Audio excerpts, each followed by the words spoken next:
questions sur cette délibération? Oui, monsieur Benjamin Tison. Merci, monsieur. Est-ce qu'on m'entend? Oui, c'est bon.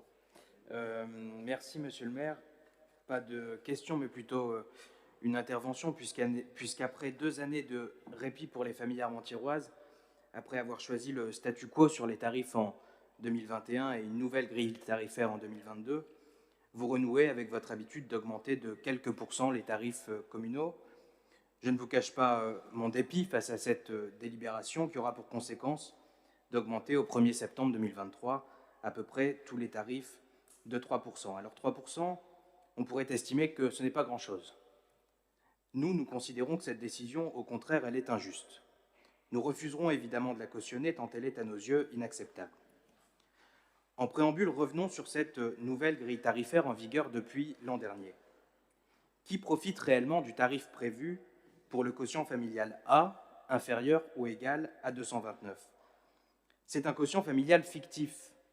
Fictif puisqu'un parent isolé avec un enfant au RSA, avec les aides au logement et la demi-part fiscale supplémentaire qui lui est attribuée, a un quotient familial de 579.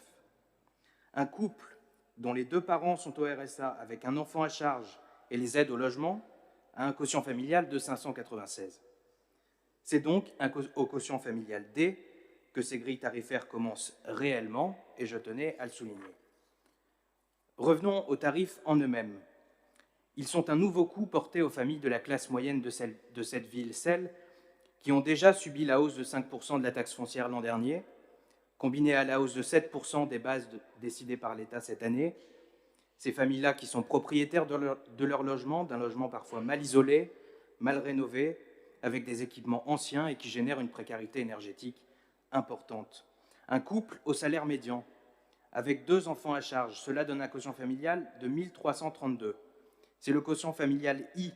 Le tarif, c'est 3,80 € par repas à partir du 1er septembre. La question que posent ces tarifs, elle est au fond la suivante.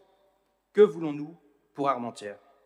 Voulons-nous que les familles de la classe moyenne restent vivre ici, scolarisent leurs enfants dans les écoles publiques, contribuent à la mixité sociale dans nos écoles, consomment dans notre centre-ville? Ou voulons-nous qu'elles fuient notre commune pour trouver ailleurs des tarifs plus abordables ou à tout le moins un contexte plus favorable? Car l'augmentation des tarifs de la cantine n'est pas la seule augmentation dont vous chargez des classes moyennes le fardeau. Plus 3 centimes tous les matins si papa et maman partent tôt pour aller travailler. Plus 5 centimes tous les soirs si papa et maman finissent tard et doivent subir les bouchons. Plus 18 centimes tous les mercredis en période scolaire si papa et maman n'ont pas la chance d'avoir un temps partiel. Mis bout à bout, toutes ces augmentations représentent un peu plus de 40 € par an, par enfant, pour une famille de la classe moyenne, pour une famille dont le quotient familial est en classe I.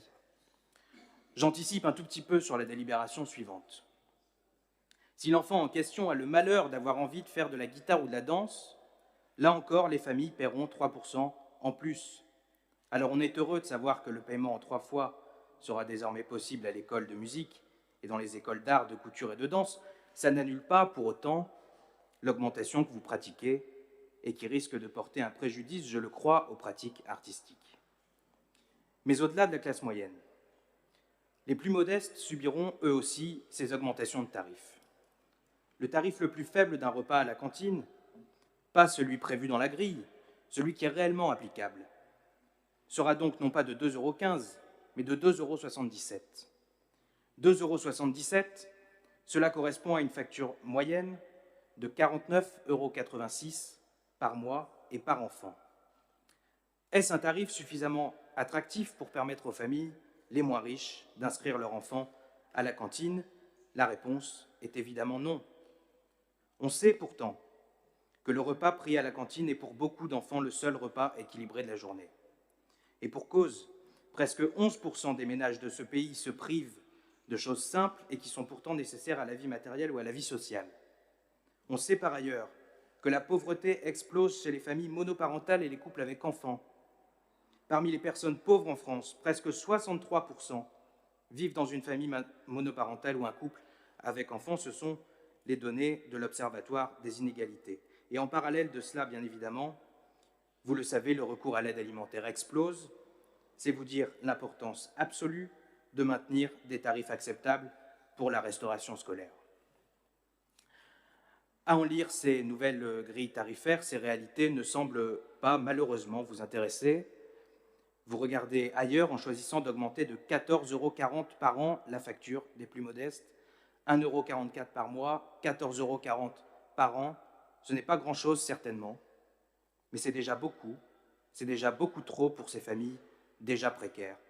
D'autant plus que les tarifs de la cantine ne sont pas les seules augmentations auxquelles elles auront à faire face. Pour la majorité d'entre elles, ces familles vivent, vous le savez, dans un logement social. Elles reçoivent en ce moment même les régularisations de charges pour 2022. Et je peux vous dire, mais vous le savez très probablement, il y a des situations dramatiques avec des régularisations qui avoisinent parfois le millier d'euros. Augmenter les tarifs des services publics, c'est enfin interroger notre rapport même aux services publics. La cantine, ce n'est pas une simple facilité offerte à nos concitoyens, c'est en particulier pour les plus fragiles un outil de lutte contre la faim, contre la pauvreté, contre la misère. Les écoles d'art, de couture, de danse, ce ne sont pas de simples divertissements pour les armentirois. Ce sont des outils d'émancipation par les loisirs. Par conséquent, on ne devrait pas en restreindre l'accès, a fortiori, je le dis, dans une mairie de gauche, mais au contraire permettre à nos concitoyens d'y avoir recours le plus largement possible. Dans la situation financière où nous sommes, où la collectivité a fait face l'année dernière, c'est vrai, à des augmentations de charges, nous devrions au moins garantir ces tarifs sans les augmenter, comme l'ont fait d'ailleurs d'autres communes dans lesquelles la gauche est aux responsabilités.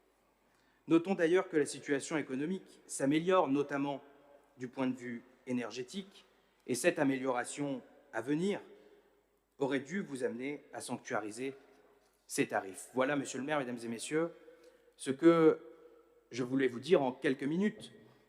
Je sais, nous ne sommes ni dupes ni naïfs, que votre décision est prise.